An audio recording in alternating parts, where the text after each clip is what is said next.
কে বাবা তুমি? আসসালামু আলাইকুম আন্টি। ওয়ালাইকুম সালাম। আন্টি আসলে আমি ওই যাই পাশের বিল্ডিংয়ে কাজ করি, তো আমার স্যার ওই আপনার জন্য তরমুজ পাঠাইছে। পাশের বিল্ডিং এ কাজ করো তোমার স্যার কে আর আমাকে কেন তরমুজ পাঠাবে?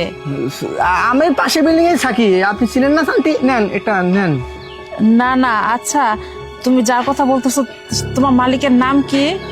আমার মালিকের নাম